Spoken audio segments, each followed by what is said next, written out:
নমস্কার, বৈশাখীর হেসেলে সব্বাইকে স্বাগত। আজকে কি রান্না করলাম আর কেমন করে আজকের থালা গোছালাম তা নিয়ে চলে এলাম আমি বৈশাখী।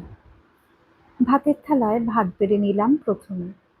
প্রথম পাতে ডিম সেদ্ধটা ভাতের পাশে নিয়ে নিলাম। আজ দুরকম ভাজা করেছি ডালের সাথে খাওয়ার জন্য। একটা আমুদি মাছ ভাজা আর বকফুল ভাজা।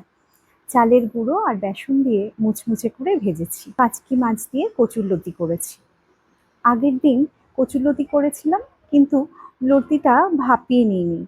আমার আবার কচুতে একটু গলা ধরে। সেদিন অল্প গলা ধরেছিল, তাই আজকে কচুরলতিটা ভাপিয়ে নিয়েছি।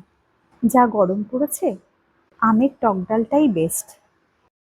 করেছি চিংড়ি মাছ দিয়ে এঁচোড়ের তরকারি।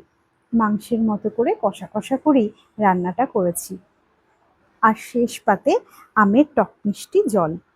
অল্প রাঁধবো ভেবে রান্নাঘরে গিয়েছিলাম বটে, কিন্তু একটু একটু করে ৬ পদ হয়ে গেল।